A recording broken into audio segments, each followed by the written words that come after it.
Buenas tardes, decía a todas y a todos, y como es de rigor agradecer a la asociación amiga Afina la deferencia de haberme invitado nuevamente a estar con ustedes.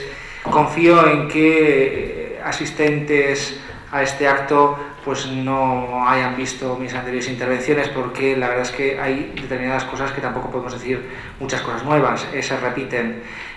Sí que voy a intentar, y este es el enfoque que he dado a mis últimas intervenciones, concretamente este último fin de semana en la ciudad de Zaragoza y en el Pirineo, también en unas conferencias que se llevaron a cabo en la ciudad de Sabiñánigo, donde se celebraba una semana llamada Capacitarte, pues de no limitarnos a hablar de las consecuencias de incapacitantes o de la incapacidad permanente y las bajas, la incapacidad temporal causadas por estas patologías, sino también de las implicaciones laborales. ¿Qué quiere decir eso? Es decir, ¿qué hacen los entornos empresariales, qué hacen incluso la propia administración con el tema de los funcionarios, para que las personas afectadas de fibromialgia y fatiga crónica puedan permanecer en el activo laboral? Porque debo decirles, y esta es mi impresión personal y creo que también del movimiento asociativo y de muchos otros ámbitos, de que la reivindicación que cabe hacer en esta materia no es vamos a considerar la fibromialgia como una enfermedad incapacitante, sino que los casos más severos de fibromialgia den lugar a una baja o a una invalidez, como cualquier otro tipo de proceso que tiene ese reconocimiento. ¿Por qué? Porque yo siempre soy de los que pienso que para la incapacidad permanente siempre hay tiempo, sobre todo la prestación permanente. Es decir, lo que llamamos en derecho la última ratio, cuando ya no nos queda más remedio. Porque siempre lo idóneo, y creo que eso es lo deseable, es que la empresa privada y también la administración, insisto, ponga todos los medios a su alcance para intentar mantener en el activo laboral a estas personas. Por una parte está lo deseable y lo que además está comprobado que es bueno para todo el colectivo afectado, y otra cosa es lo que ocurre en la práctica. La primera parte, es decir, lo deseable, viene avalado por distintas opiniones, entre las cuales me incluyo, de que cuando a alguien se le incapacita, y esto lo hablábamos hace unos momentos en Petit Comité, cuando a alguien se le incapacita laboralmente, no solamente se le incapacita para el desarrollo de una profesión o de cualquier tipo de profesión, si es una invalidez absoluta, sino también aparece una incapacitación en todos sus ámbitos, en el personal, en el social. Es decir, la sociedad cada vez está menos preparada para asumir dentro de sí a gente enferma, pero si está incapacitada todavía menos. Entonces, yo creo que la labor que debemos hacer primar y las reivindicaciones que se deben hacer desde el mundo asociativo es el de intentar reivindicar esas adaptaciones laborales para que las personas puedan seguir manteniendo o prestando servicios en su entorno. Luego la práctica es otra. Ya les digo de antemano que vamos a partir por el marco normativo. No hay una normativa específica que obligue a las empresas a hacer esos cambios, pero si encima se da el agravante de distintas circunstancias de donde se infieren o se coligen resultados pues totalmente disparatados, que yo les voy a mostrar en el día de hoy, pues la situación todavía se ve más agravada. De cualquier forma, vamos a empezar dándoles unas pinceladas de lo que fue la investigación que llevamos a cabo sobre los efectos incapacitantes de la fibromialgia y fatiga crónica hace ya unos años, y a la vez les voy interrumpiendo un poco la exposición para también darles mis impresiones sobre las cosas y las cuestiones que han ido aconteciendo en los últimos años, porque el panorama, como bien ha dicho antes el presidente Joaquín Espinazo, pues puede estar influyendo la situación económica, de hecho está influyendo la situación económica actual, y lógicamente este de las pensiones es un tema en el que los medios de comunicación nos dan informaciones, pues la verdad es que no demasiado veraces y mediatizadas, y creo que las personas tenemos el derecho a saber, sea izquierda o derecha quien las expresa, de saber la verdad de lo que está pasando con el mundo de las pensiones. Bien. En nuestra serie, que investigamos a 77 personas ya hace unos años, a las que yo había defendido como letrado en distintas provincias de la geografía española, nos encontramos con mujeres. Esto ya sabemos que hay un único estudio epidemiológico a nivel estatal, que es el estudio PISAR 2000 de la Sociedad Española de Reumatología. No ha habido estudios epidemiológicos posteriores, nos hablaba de un 2,37% de afectación de la población. Ahora, si hiciéramos un estudio similar, posiblemente nos iríamos a un 4 o un 5, porque la fibromialgia, sobre todo la fibromialgia, se ha convertido en un cajón desastre donde los médicos meten todo aquello que no saben. En ese sentido, bueno, la prevalencia en nuestra serie era parecida y lógicamente eran mujeres. En el estudio de PISER, de cada 22 personas, 21 eran mujeres y 1 era un hombre. En la nuestra también. La media de edad en nuestras afectadas, las que investigamos, era en torno a los 48 años. Residían en un entorno urbano, fundamentalmente el 94%. Aquí había una diferencia con el estudio epidemiológico de la Sociedad Española de Reumatología, que decía que las afectadas de fibromialgia vivían fundamentalmente en un entorno rural. Esto es un error de investigación al introducir como entorno rural a personas que vivían en localidades que no es la capital de provincia. Es decir, imaginémonos que es una persona que reside en Cizur Mayor o Cizur Menor, lógicamente yo las metería en entorno urbano. ¿Por qué? Porque desarrollan profesiones de carácter fundamentalmente industrial y del sector servicios, y no de la agricultura y la ganadería. Pues ese yo creo que es el error de bulto que cometió la Sociedad Española de Reumatología. Un tema que hemos comentado, creo que en varias ocasiones, cuando estaba anteriormente, es que en su mayoría habían sido apendicectomizadas. Esto es un dato que nos llamaba la atención, tanto al director de la tesis doctoral de investigación como a mí mismo, de que habíamos visto de que había un índice pues superior en el colectivo afectado de fibromialgia, también de síndrome de fatiga crónica, de personas apendicectomizadas. Esto había sido descrito desde el año 1904 en la literatura médica, cuando todavía no se conocía el nombre de fibromialgia. Se hablaba en aquella época de fibrositis, luego se habló de reumatismo psicógeno, etc. Pero se hablaba de que muchas veces los cirujanos operaban un apéndice y luego tenían que romperse la cabeza para saber qué es lo que habían operado, operaciones innecesarias. Este 22% nos muestra de que muchas de las operaciones que se están efectuando al colectivo afectado son innecesarias y que pueden confundirse con uno de los dolores típicos de fibromialgia, es el dolor en la zona precordial, la zona inguinal, que es la zona de aquí. De hecho, una de las hipótesis, si vamos a los psicoanalistas sobre la fibromialgia, dirán que es la neurosis histérica del siglo XX, entendida histeria como histeros o zona inguinal, que es una historia de somatización de los dolores, que no tiene nada que ver con la histeria tal y como se entiende en la vulgaridad. De todas formas, esto es una cuestión muy debatida y hay hipótesis de todo tipo, mientras a día de hoy todavía no sabemos cuál es el origen, la etiología o patogenia o mecanismos de producción de ninguno de estos procesos. Ha habido una aproximación hace unos años al síndrome de fatiga crónica de un virus que encontraron, ustedes lo habrán leído por ahí, se publicó en la Biblia de la Medicina, que consideran que es la revista de Lancet, de que había un virus que es el HMRV que podría justificar los cuadros de síndrome de fatiga crónica.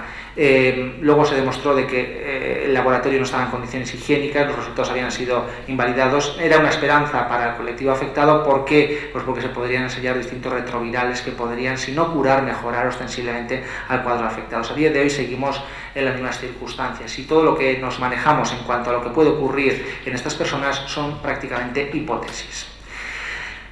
Hay gran comorbilidad. ¿Eso qué quiere decir? Que es muy raro ver un cuadro de fibromialgia síndrome de fatiga crónica que solamente tenga fibromialgia síndrome de fatiga crónica. Lo normal es que haya otros procesos acompañantes, normalmente del tipo de patología tendinosa en los hombros, es decir, tendinosis del supraespinoso, rotura de manguitos rotadores, rotura de supraespinosos, etc. Síndromes del túnel carpiano son muy comunes también.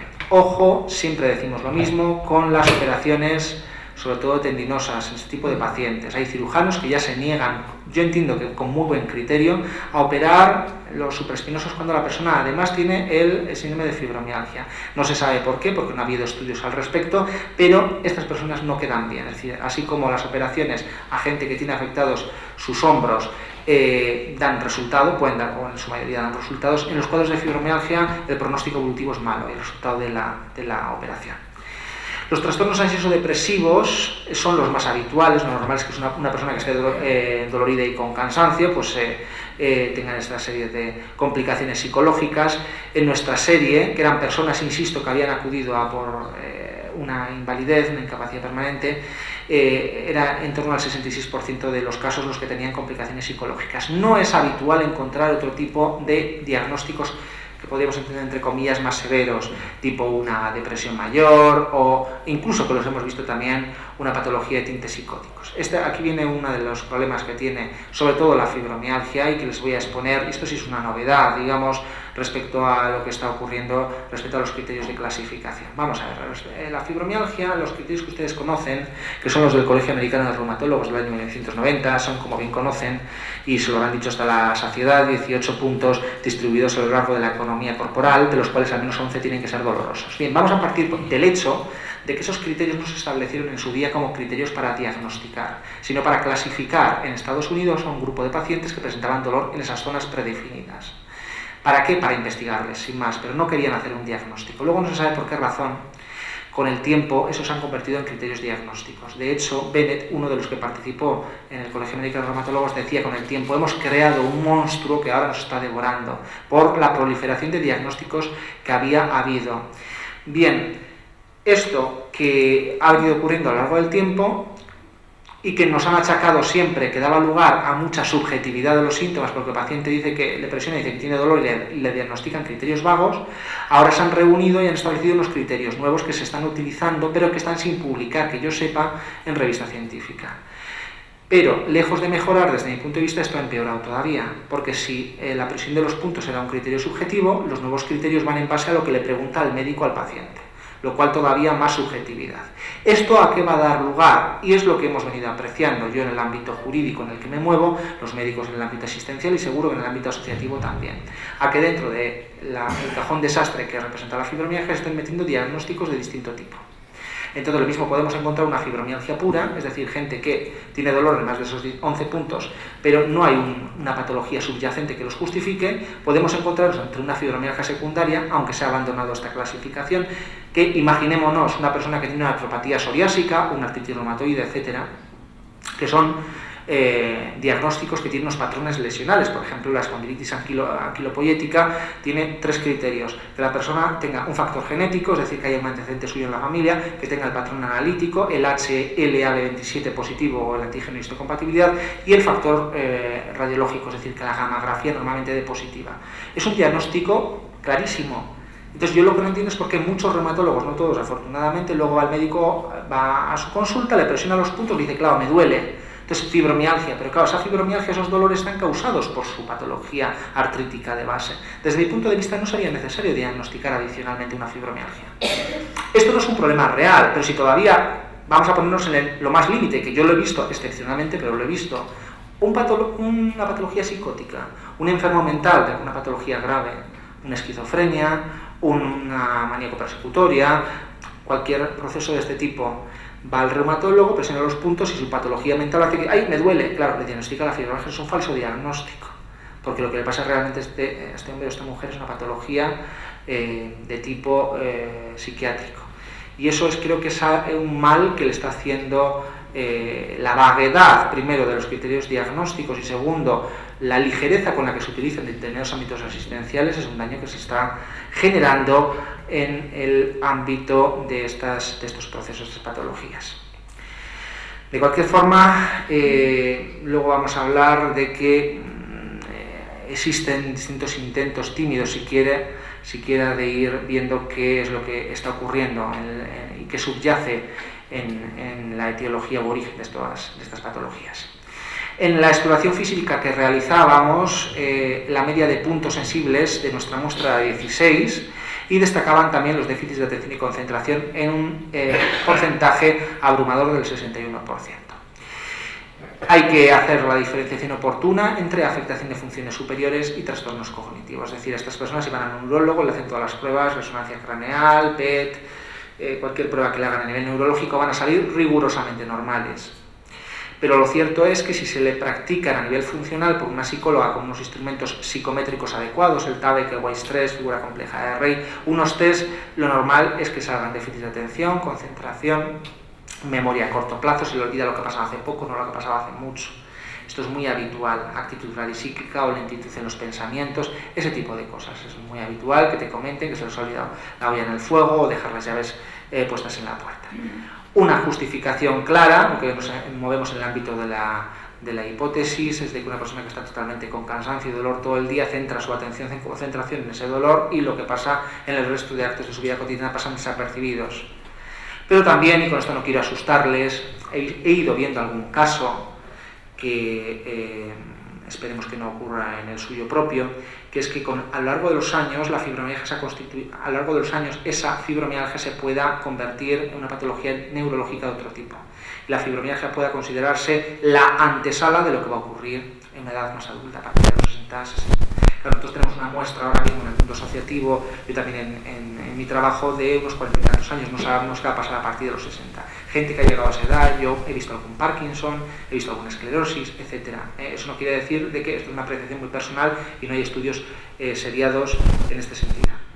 También les digo que por ese amplio abanico de diagnósticos que caben dentro de los criterios diagnósticos clasificatorios de fibromialgia, pues incluso yo tuve la oportunidad de entrevistar a uno de los considerados como padre de los reumatólogos españoles, antes de que falleciera, ya a los 80 años, el profesor Rotesquerol, y él me preguntaba, se hacía varias preguntas: si inventaran una pastilla para la fibromialgia, primero, ¿curaríamos a todos los pacientes? Y segundo, ¿estas personas recuperarían sus ganas de vivir y de gozar?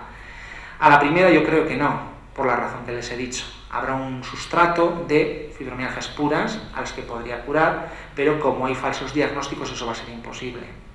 En segundo lugar, sí que hemos visto, y lástima que no esté aquí el psicólogo, sexólogo y la psicóloga, porque lo podrían verificar y seguro que hablan de ello en su ponencia.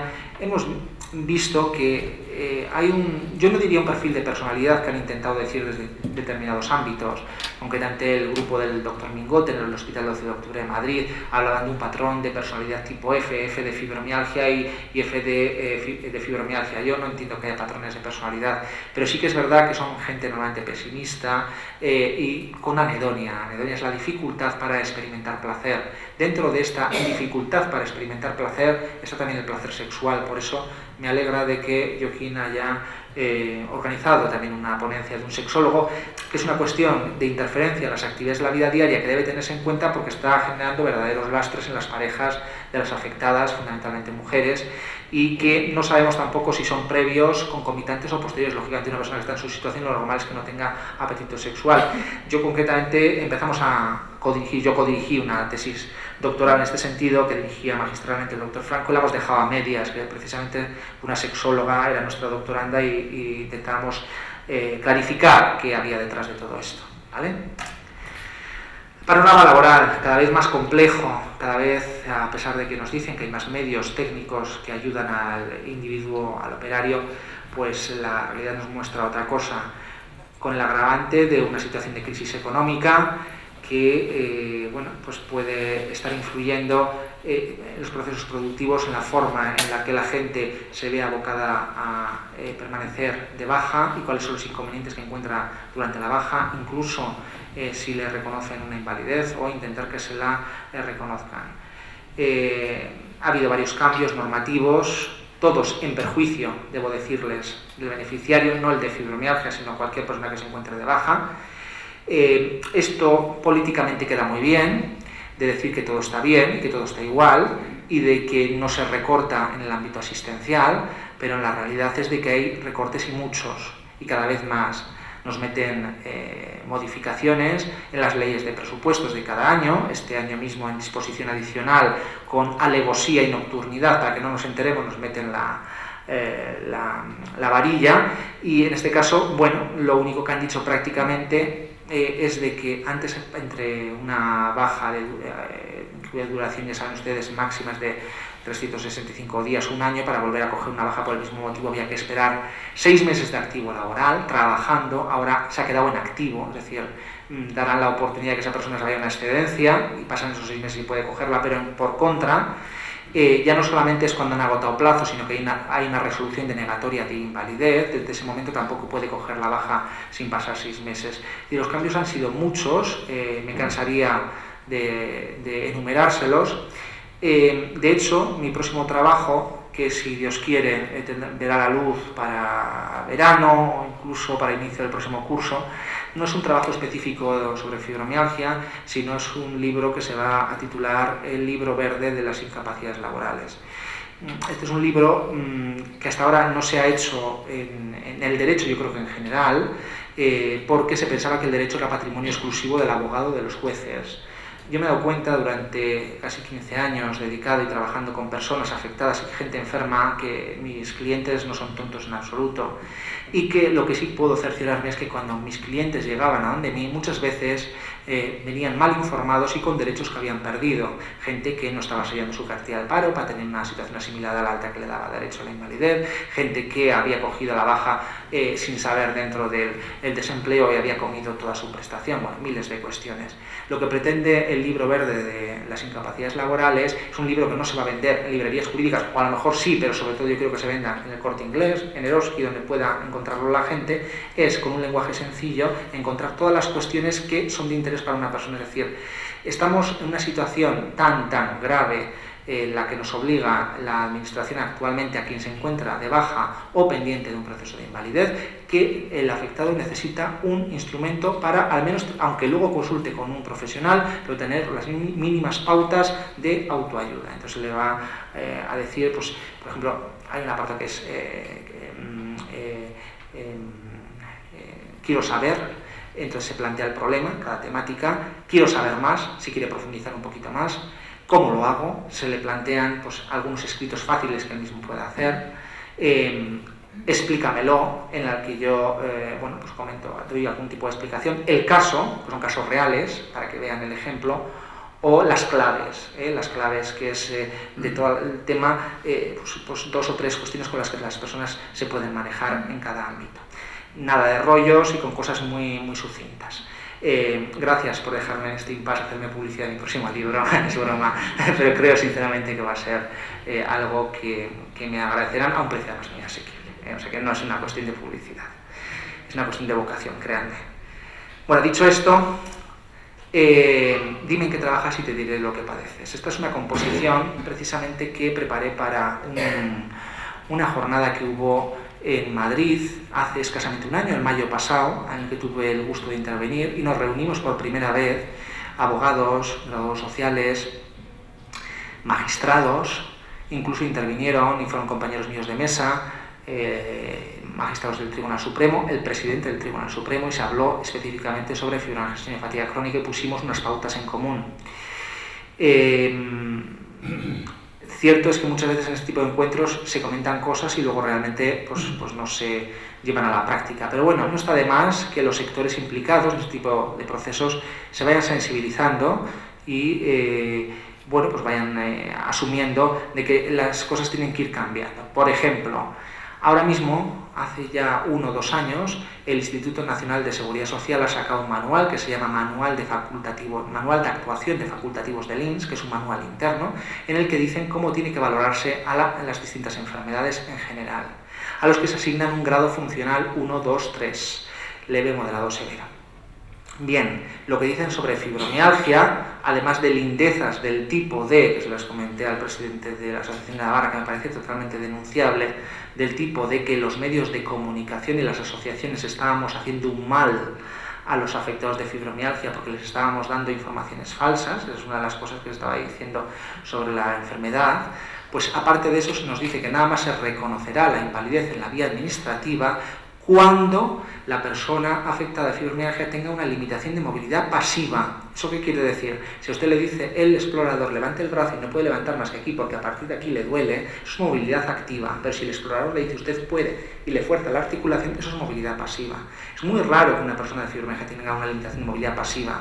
¿Por qué? Porque no puede mover por dolor. Es el dolor el que le limita la movilidad. Entonces, lo que este manual nos va a llevar a la postre es que lo más previsible es de que no haya reconocimientos de invalidez en la vía administrativa y las personas que se encuentren en esta situación se vean obligadas a ir al juzgado a reclamar su pensión.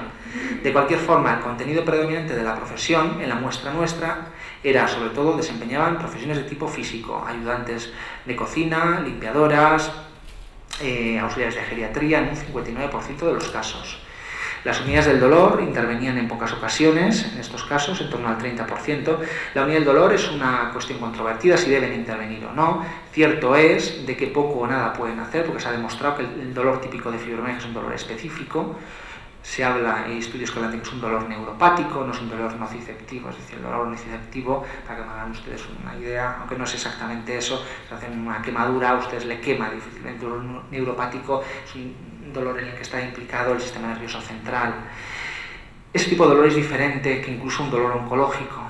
En los cánceres, a veces, pues, fármacos potentes del tipo de opiáceos, etcétera, pues pueden producir cierto efecto. En fibromialgia se ha demostrado que no. Ahora está muy de moda la oxicodona, el fentanilo, bueno, se han probado distintos tipos, ninguno ha demostrado una eficacia.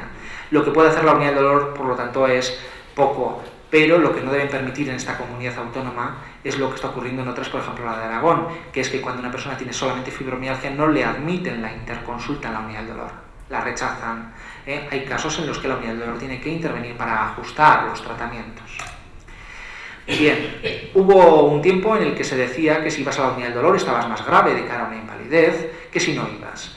En este caso, el Tribunal Superior de Justicia del País Vasco ha ido cambiando su criterio. En el año 2003, cuando yo empecé, eran los primeros casos que yo llevaba en el País Vasco, denegaban prácticamente la prestación, diciendo que la fibromialgia no había una patología orgánica concreta y determinada, es decir, todas las pruebas que se le practicaban a las personas eran prácticamente normales. A partir ya de esa fecha empiezan a decir que las alteraciones sensoriales, de las que el dolor es la más habitual, son deficiencias que deben tenerse en cuenta. Ya en el 2007 el dolor es un síntoma que sigue siendo subjetivo, en efecto es así, es lo que le manifiesta el paciente al explorador o a la persona que le toca valorarle, cuya correcta valoración obliga a atender a factores que proporcionen información útil, como los tratamientos aplicados para mitigarlo. Está refiriéndose a la unidad del dolor. Pero sin embargo, las últimas sentencias dicen que las unidades del dolor poco o nada pueden ofertar a este tipo de pacientes. Este es el criterio que debe mantenerse y se sigue manteniendo hasta la actualidad. Dos cosas que deben tener claras y se malinterpretan, sobre todo en lo coloquial. Una, hay una doctrina general del Tribunal Supremo que dice que en invalidez no hay enfermedades incapacitantes, sino personas discapacitadas. ¿Qué quiere decir eso? Que nunca hay que decir si fibromialgia es incapacitante o no, sino hay que ver la repercusión funcional concreta en cada persona afectada. Es imposible ver dos sentencias iguales en las que el cuadro clínico sea exacto. Por eso, cuando hay incluso medios de comunicación que dan una información equivocada, ahí me llegan clientes y me dicen, ay, es que ha salido una sentencia no sé dónde, ya tenemos abierto el campo. No, vamos a ver, sentencias hemos sacado, yo he sacado 50.000. Eso no significa que usted vaya a ganar su caso. Precisamente porque el Tribunal Supremo nos dice que cada caso debe valorarse de manera concreta. Primer punto.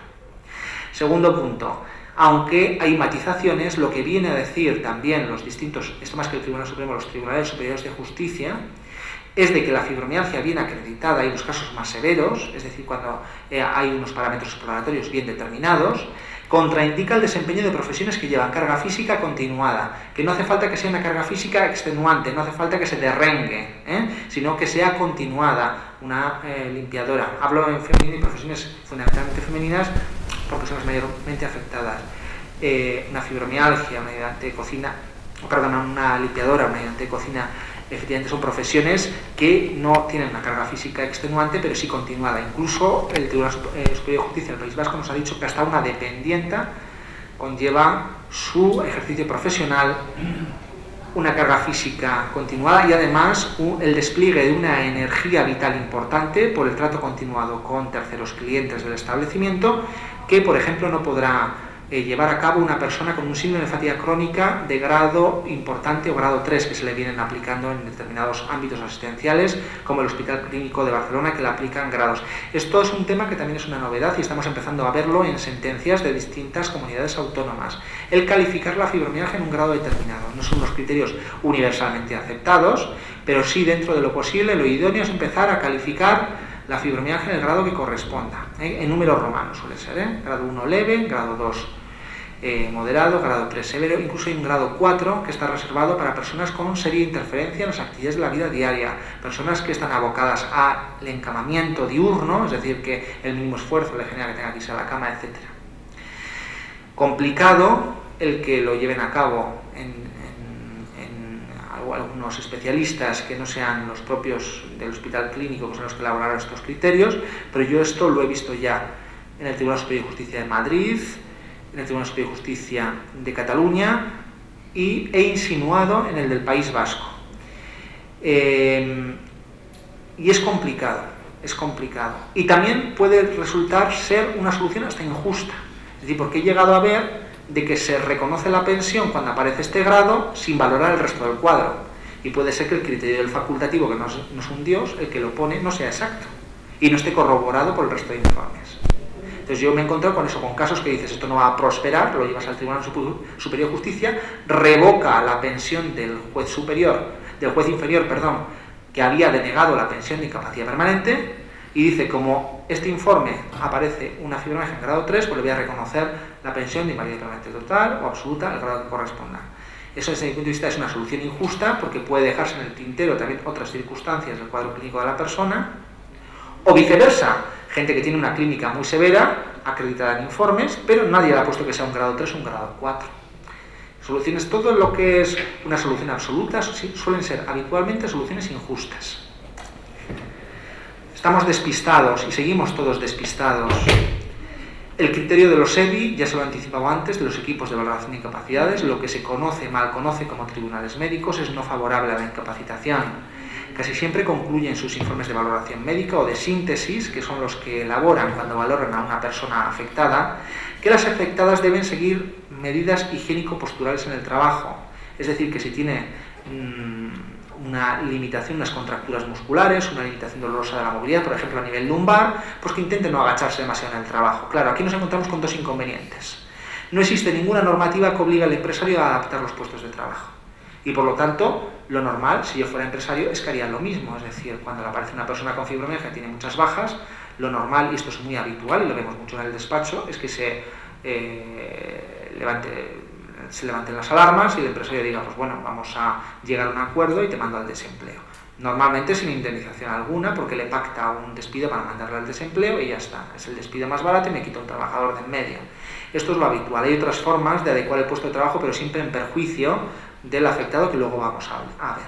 Pero ¿cómo la empresa privada va a hacer algún cambio si la propia administración pública, que es la que debería dar ejemplo, no lo hace? Y aquí os voy a poner un ejemplo muy cercano.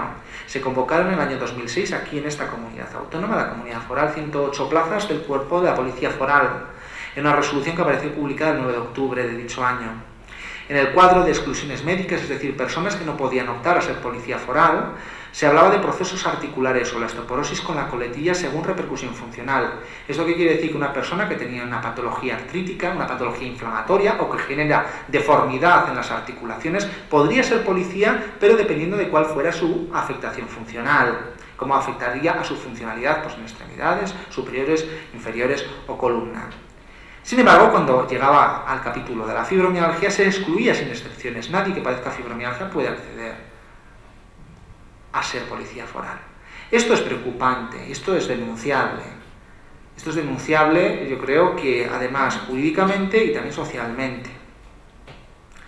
Por cuanto que además la policía foral se da la circunstancia que tiene unas circunstancias de posibilidad de adaptación de puesto de trabajo, que es, como ustedes bien saben, la segunda actividad. Policías que por determinadas cosas han sobrevenido determinadas secuelas y le mandan a hacer trabajos de comisaría o trabajos de atestado, pero no a patrullar, que quizás son las labores para las que se encontrarían más incapacitados.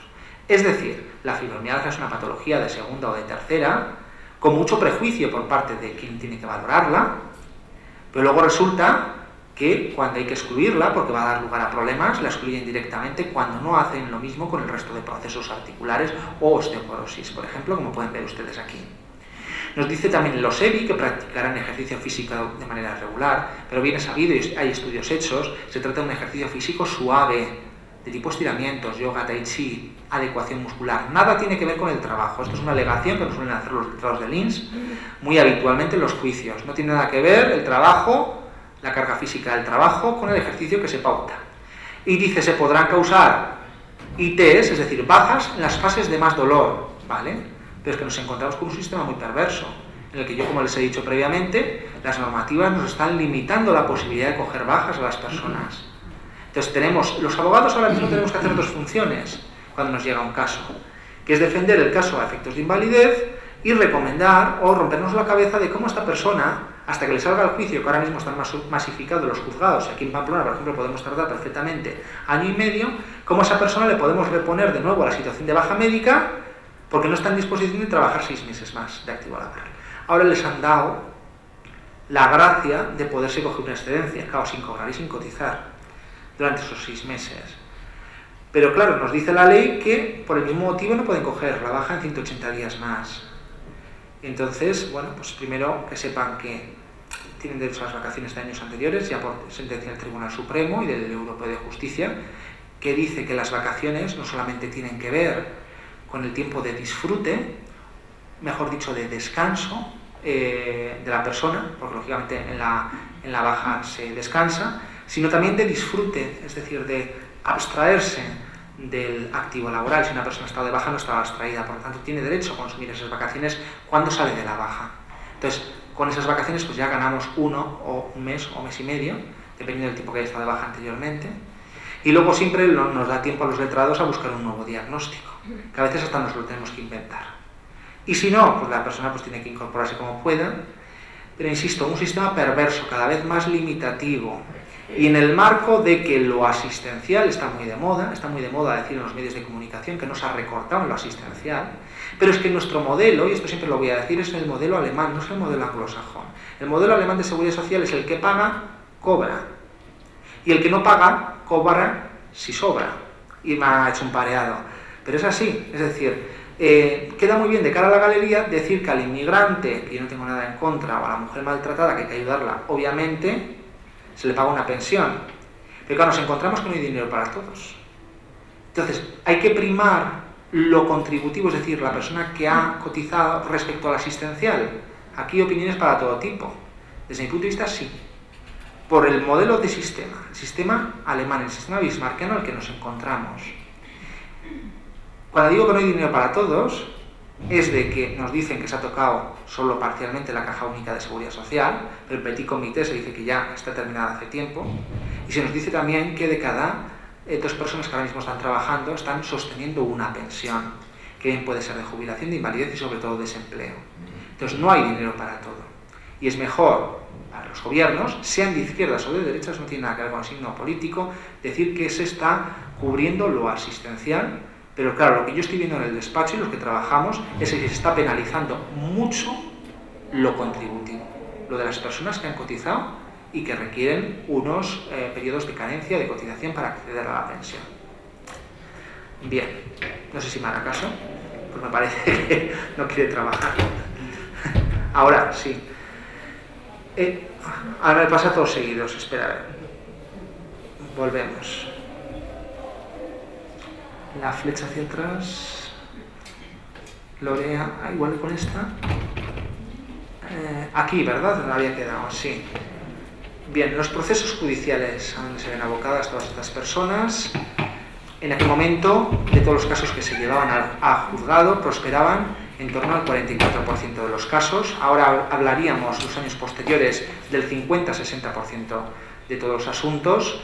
Eso quiere decir que hay muchas personas, porque yo hablo de mi muestra, gente que está verdaderamente incapacitada. Hay muchas personas que tienen que intentarlo de segundas y de terceras. Pregunta que me hacen siempre: ¿se nota mucho en los juzgados que hay menos reconocimientos de pensiones? Se nota algo, no demasiado. Pero si me preguntan, ¿se nota algo en el grado de invalidez? Es decir, la total es la que incapacita solamente para el trabajo de uno, y la absoluta es la que incapacita para todo tipo de profesión u oficio, al 100%. Las absolutas hoy en día van con cuentagotas, y eso sí que lo hemos visto y lo hemos comentado compañeros en el ámbito, es decir, para que hoy en día te reconozcan una absoluta, la persona tiene que estar prácticamente en una situación muy precaria a nivel funcional. Lo normal es la incapacidad permanente total. Como pueden ver además en este cuadro, es decir, en aquel momento fíjense que todavía conseguíamos un 25% de invalideces absolutas. Ahora mismo si estamos en un 10% nos damos con un canto a los dientes. En la Comunidad Foral de Navarra hemos visto de cualquier forma, era una comunidad en la que había grandes resultados a nivel judicial. Hasta hace 2 años se reconocían muchísimos supuestos, y sí que puedo decir de que yo en mi experiencia ha bajado bastante el número de casos que se estiman. No sé si consciente, inconscientemente o es casualidad. Yo las casualidades hace tiempo que no creo. También soy de los que quizás de manera muy ingenua sigo pensando que la justicia en este país es independiente. Y vamos a partir de este presupuesto. Y no digo nada más. En los procesos judiciales, proceso patológico determinante del fallo, pues lo normal es que esos casos, insisto, tramitados antes del año 2004, fuera la fibromialgia, cuando no iba acompañada de otras patologías, la que más habitualmente se reconocía efectos de invalidez. Fíjense las circunstancias. Tenemos muy pocos hombres afectados de fibromialgia y miofatiga crónica, pero los pocos que intentaban acceder a la pensión tenían más posibilidades de que se la dieran o se la reconociera un juez respecto a las mujeres. 2 justificaciones, seguimos todavía con prejuicios, en este caso por razón de género. También puede ser debido a que al haber un número tan escaso de varones, la estadística aquí no nos da resultados exactos. Y también puede justificar si hay estudios concretos de que dicen que la fibromialgia afecta con más virulencia a los hombres que a las mujeres. Pero bueno, la realidad aquí está, ven que la zona clarita, que es la zona de los casos estimados, es más grande en los casos de los hombres, que es la parte pequeñita que está a mano derecha de sus pantallas, respecto al de las mujeres. Sin embargo, por edad, en contra de lo que podría pensarse, a mayor edad de la persona afectada, menos probabilidad de que conseguir la pensión. Por eso cuando vienen al despacho me dicen, yo es que soy joven, no tengo posibilidad. Pues sí, pues tiene más posibilidad que el que tiene 58 o 60 años. Justificación no lo sé, pero ven que la línea es clara, descendente. Profesión habitual, sin embargo, a pesar de tener profesiones de carga física, las que prosperaban más habitualmente eran las de contenido sedentario intelectual, administrativos, profesores, gerentes, etcétera. Nuevo prejuicio, también yo creo que de los órganos encargados de valorar la invalidez, y esto lo hemos escuchado mucho en Petit Comité. A esta lo que le pasa es que se ha cansado de limpiar y quiere ir a por la pensión.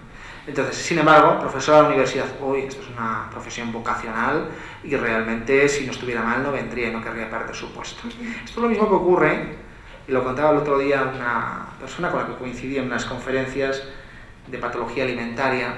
Decía que el médico normalmente cuando va a unas unidades de este tipo, si es un hombre afectado y se encuentra con una clínica de intolerancia, dice, uy, pues usted se encuentra, vamos a hacer esta prueba, esta otra, sí, pues esto hay que estudiarlo. Y si le iba a la mujer, le decía, uy, usted no tiene nada, como mucho le mandaba al psiquiatra. Entonces esta cuestión también hay que tenerla muy en cuenta y requiere un análisis. Las cuestiones de género que todavía existen y discriminación de enfermedades que afectan fundamentalmente al ámbito femenino, ¿vale? Sin embargo, lógicamente, cuanto más será el número de meses afectados, de meses consumidos, de incapacidad temporal, de baja, previamente a la invalidez, la posibilidad de conseguir la pensión, nos decía, la estadística era aún mayor. Los trastornos ansiodepresivos, que son muy habituales, apenas tenían variación, y la fibromialgia pura, un poquito más las personas que no tenían otras patologías acompañantes. Esto también por el estigma que supone tener fibromialgia. Hay veces que cuando se tiene fibromialgia parece que todo se achaca lo mismo. Y tú puedes tener otro proceso más grave, como a veces suele ocurrir, y que se enmascare un diagnóstico incluso de un cáncer que a veces ha ocurrido, precisamente por tener la fibromialgia. Y esto también es lo que pasa en el ámbito judicial. Ven fibromialgia, voy a valorar la fibromialgia exclusivamente. Vamos a ver, pero es que la fibromialgia no excluye el que tenga una hernia discal con afectación radicular, por ejemplo, y que sea una persona que desarrolla una profesión de carga física. Y eso debe tenerse en consideración, ¿vale? Esto nos lo muestra también la estadística. Sin embargo, los puntos sensibles, fíjense qué línea más descendente. A mayor número de puntos, menos posibilidad de conseguir la pensión. Esto demuestra lo que les he dicho yo desde el inicio. Los puntos sensibles es un criterio no válido para valorar la invalidez, ni tampoco a nivel asistencial. Son más importantes tener en cuenta otros datos exploratorios. A mí me suelen llegar gente al despacho y me preguntan, ay, es que tengo los 18 puntos, es que estoy muy grave. No, a mí eso no me indica absolutamente nada. Para mí es importante saber si una persona tiene contracturas musculares, si tiene limitaciones dolorosas de la movilidad, si tiene limitación de la fuerza, que es muy habitual, si tiene hipotensión ortostática. La gente de fibromialgia habitualmente no tiene hipertensión, tiene hipotensión, tensión baja, que a veces hace que tenga presíncopes o síncopes, como que se van a marear, no todos los casos, algunos, incluso algunos se marean, que trae de cabeza a los neurólogos, porque consulta con el neurólogo todas las pruebas son normales, pero es que esto no es cuenta del neurólogo, es cuenta del cardiólogo, aunque suene raro, y además es cuenta del cardiólogo, y el cardiólogo muchas veces no sabe explorar esto, porque hay que utilizar una prueba que se llama test de tabla basculante o test de mesa basculante, que se llaman las formas, que es una prueba que consiste en inyectar sertralina, que es una sustancia que lo que hace es inducir la clínica del síncope, y se pueden diagnosticar estos síncopes de contenido vasovagal, que es lo que le pasa a estas personas. Eso es importante, y hay poca gente que los valora exhaustivamente. Y estos son los datos, lógicamente, a los que quieren tener acceso los jueces para valorar un caso de este tipo. Porque muchas veces dicen, no es que no reconozca la invalidez, es que no puedo saber cómo está esta persona. Y sobre todo, ya poder ser que se valore desde la red sanitaria pública, desde el Servicio Público de Salud. Aquí nos encontramos hoy en uno de los hospitales públicos de esta comunidad foral. Bien, las unidades del dolor, poca influencia, incluso si no estás siendo atendido en la unidad del dolor, más probabilidad de conseguir la pensión. Y fíjense, si es una magistrada mujer, le dará más fácil la pensión que si es un magistrado hombre. A priori podría pensarse que las mujeres son muy puñeteras con ustedes mismas, pero parece que aquí sí que hay un rol, en este caso, de protección por razón de género. Las revocaciones, ¿qué quiere decir esto? Que se estime la invalidez, pero al de un tiempo se puede recurrir por parte de los letrados de la Seguridad Social, siguiendo los plazos establecidos en la ley procedimental, y el Superior de Justicia puede revocar la pensión, es decir, quitarle la pensión a esas personas. Eso es muy raro, pero las pocas veces que ocurría, fíjense que es la zona más clara, eran los casos en los que la fibromialgia era único diagnóstico. Si iba acompañado de otras patologías no ocurría, a lo sumo había una revocación parcial, de una absoluta bajarla a una total. Esto a que puede deberse, lógicamente, la fibromialgia pura, sin otros diagnósticos, da lugar a muchos prejuicios. Y hay opiniones encontradas en el ámbito sanitario, en el ámbito de los equipos de evaluación de capacidades y, cómo no, en el ámbito judicial. El derecho, como todo, pero sobre todo el derecho, es fiel seguidor y barómetro del cambio social que se está produciendo. El derecho en cada momento tiene que dar una respuesta a lo que socialmente ocurre. En este caso, a lo que sanitariamente ha venido ocurriendo, con la proliferación de este tipo de diagnósticos. Pero hay cosas que a veces se les escapan de las manos, y es que la realidad es de que últimamente todos los expedientes de invalidez que llegan a un juzgado de lo social, aparece la fibromialgia, depresión y fibromialgia, artritis y fibromialgia, artrosis y fibromialgia. Esto es cierto, y esto creo que es un error de base, y ya les he explicado al inicio el por qué creo que es un error.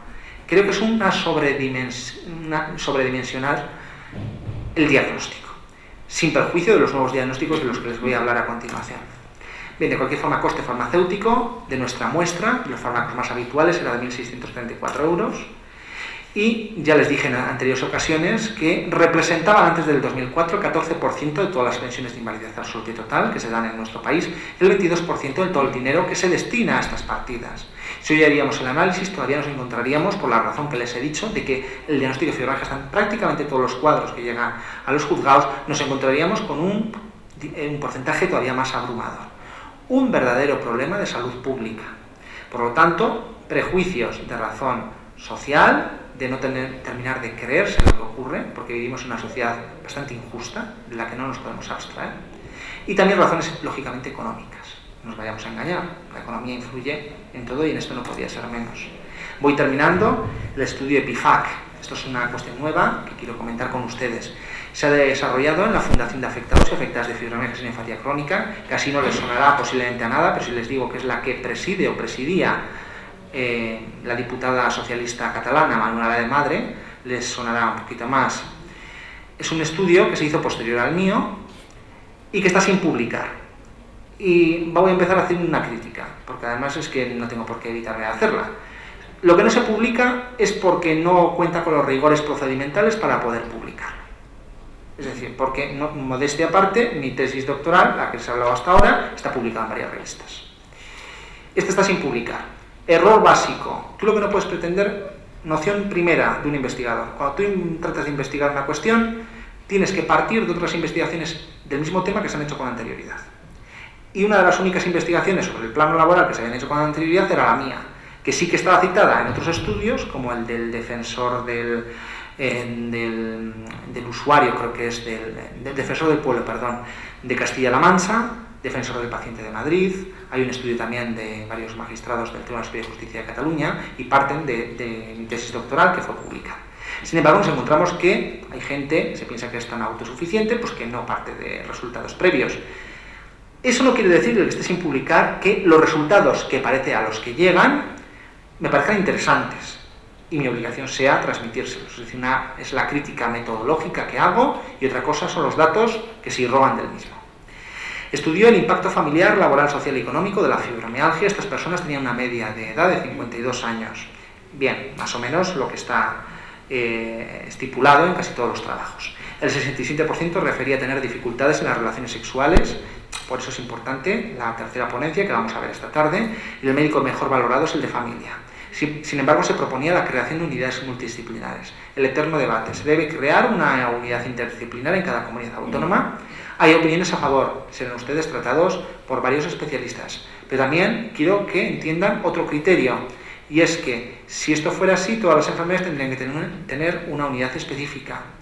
Yo creo que a veces la solución debe ir a que los médicos de familia deben tener una formación interdisciplinar. multidisciplinar y poder ayudar a estos pacientes. Los pacientes requieren tiempo y conocimiento. Y entonces no harían falta las unidades interdisciplinares. Claro, pero nos encontramos con la política, de que muchas veces se va al Parlamento, y ha pasado en el Parlamento vasco, de los vecinos de esta comunidad, y a través de un grupo político se dice, vamos a establecer unos principios programáticos. Se dice, sí, vamos a llegar al acuerdo de que se forme a los médicos de cabecera sobre fibromialgia y fatiga crónica. Esto, que es un criterio que a priori puede resultar pues loable, nos encontramos con la misma historia que vemos todos los días de corrupción y de tráfico de influencias en el ámbito de la administración. Que los políticos dan esta función a personas, médicos afines a su ideario. Y luego salen las cosas como salen. Y les voy a explicar lo que pasó en el País Vasco. Se convocó a un curso de formación a los médicos de familia y empezaron el curso de formación con un vídeo del dúo Cruz y Raya que se llamaba La Paca. Que la Paca era una señora que tenía muchos dolores y siempre se estaba quejando. El resto se lo pueden imaginar ustedes. El curso de formación sobre fibromialgia destinado a médicos de atención primaria. Entonces espero que esto que les estoy diciendo de que los médicos de cabecera tienen que tener una formación holística o multidisciplinar sea una formación seria y hecha por personas que hayan trabajado en este ámbito. Dato preocupante, el número de afectadas que se encontraban en esta muestra trabajando, el 34%, era igual al que sumaban las que estaban de baja, el 11%, o incluso cobraban una invalidez, el 23%. Si sumamos 23 y 11 son 34. El mismo número de pensionistas, baja o invalidez, que las que estaban en activo laboral. Esto es un dato importante. Las adaptaciones laborales, lo que estábamos hablando antes, que esto es lo deseable, más frecuente, son las relacionadas con la reducción de horas y días de trabajo. Claro, como la empresa no adapta mi puesto, lo que voy a hacer es pedir una reducción de jornada. Es una solución, vale. Pierdo ingresos, pierdo cotizaciones y lo peor de todo, estas personas a lo largo de los años terminan solicitando una invalidez. Llegan donde mí y nos encontramos que para enfermedad común la base reguladora, es decir, lo que va a cobrar, se le toma en consideración lo cotizado si son menores de 40 años los 5 últimos años, hasta los 50 y tantos años más o menos, que se tomarán 8 es el máximo. Si de esos, imaginémonos, 4 ha estado cotizando la mitad, le va a bajar sustancialmente la media. ¿Con qué nos encontramos al final? Y esto es muy habitual, créanme que es muy habitual, sobre todo en estos casos de fibromialgia, con personas afectadas, mujeres fundamentalmente, que desarrollan profesiones siempre peor pagadas que las de los hombres, que nos podemos encontrar con bases reguladores de 200 euros mensuales o de 100 euros mensuales. Bien, pues el gobierno, cualquier gobierno, insisto, porque esto lleva muchos años, establece unos mínimos. Nadie puede cobrar menos de estas cantidades. Les voy a decir este año en cuánto están los mínimos y siempre han estado parecidos. Para una invalidez total, 300 y pico euros. Para una invalidez absoluta, 500 y pico euros. Es decir, bases reguladoras irrisorias para la situación actual. Pero es que estamos hablando, vuelvo a insistir, en prestaciones contributivas, prestaciones de personas que han contribuido al sistema de seguridad social. Y les vuelvo a hacer la pregunta, ¿es justo la igualdad del trato respecto a quien no ha cotizado nunca? Yo puedo tener en cuenta quien piense al revés de lo que yo les he comentado, pero desde luego vamos a cuestionarnos y que nos digan la verdad sobre nuestro sistema de pensiones, porque es un sistema muy perverso en cuanto a limitaciones que se están haciendo y además se hacen de manera muy tímida y muy enmascarada en las prestaciones de baja, en las prestaciones de incapacidad permanente a nivel contributivo del que ha cotizado. Los pacientes al final dicen, consideran la investigación en materia de pensiones como prioritaria, el 66% solamente detrás de los trabajos científicos y sanitarios. Es decir, las afectadas de franja piensan que la investigación en el ámbito laboral y prestacional es necesaria. Otras patologías, y con esto sí que termino. Éramos pocos y parió la abuela. Nos meten en nuestro grupo a varias patologías similares. Sensibilidad química múltiple, no voy a profundizar demasiado en ellas. Saben qué es la intolerancia que presentan las personas a los mínimos estímulos ambientales o químicos. No hay un diagnóstico todavía aceptado. El Instituto Catalán de la Salud estableció un documento en el que no son favorables a considerarlo como tal. Se negaron la apertura de unidades públicas sobre la misma. Que conozca yo, existe una en Valladolid, en el Hospital Río Ortega, y poco más, las demás son privadas. De cualquier forma es un diagnóstico controvertido Y podemos hablar de sensibilidad química como síntoma, es decir, como uno de los muchos síntomas que presentan las personas afectadas de fibromialgia, pero también lo podemos hacer como la consideración nosológica más importante, el diagnóstico más importante. Gente que está con mascarilla, viviendo en unas condiciones de aislamiento que ustedes de sobra conocen y con una limitación total en su vida diaria. Electrosensibilidad, todavía más debatido. Las ondas electromagnéticas que generan clínica, etc. Yo hace poco entrevisté para la revista de la Sana Crítica al profesor Romeo Casabona y me decía que se está actuando por el principio de prevención, a nivel europeo incluso.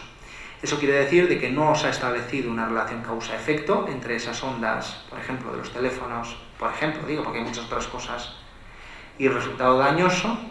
Suponemos y todos pensamos que influido por la presión de las empresas de telefonía que mueven parte de la producción de este país, pero a pesar de ello, fíjense, dicen principio de prevención, por si acaso, vamos a establecer una normativa que no se puedan establecer antenas de este tipo dentro de centros educativos, es decir, donde la población más sensible. Eso está establecido como directivas y como distintas normativas a nivel europeo. Si no fuera suficiente esto, ahora ya creamos una tercera, y digo literalmente creamos un tercer diagnóstico de síndrome de dolor regional complejo. Esto es lo que conocemos de siempre como la algodistrofia o distrofia simpático-refleja. Esto eran personas, sobre todo en el ámbito de los accidentes de trabajo, que se caían, se pegaban un golpe en la... Además tenemos hoy un afectado clínico de distrofia simpático-refleja. Se podían pegar un golpe, imagínense, en la rodilla y aparecía una patología neurológica muy severa, etcétera. Incluso con el tiempo, a veces ocurre que esa clínica aparecía a la extremidad contralateral, es decir, empezaba por la izquierda y luego se trasladaba a la derecha. Esto tenía unos criterios diagnósticos muy claros, había que establecerlo con un electromiograma, una gamografía distinta. ¿Qué ocurre? Que se han reunido los expertos y han dicho que ya no hace falta, hay un tipo de sensibilidad de algodistrofia que ahora le van a denominar síndrome de dolor regional complejo, que no hace falta estos parámetros complementarios de diagnóstico. Con dolor sería suficiente. Y ahí viene la mar del cordero.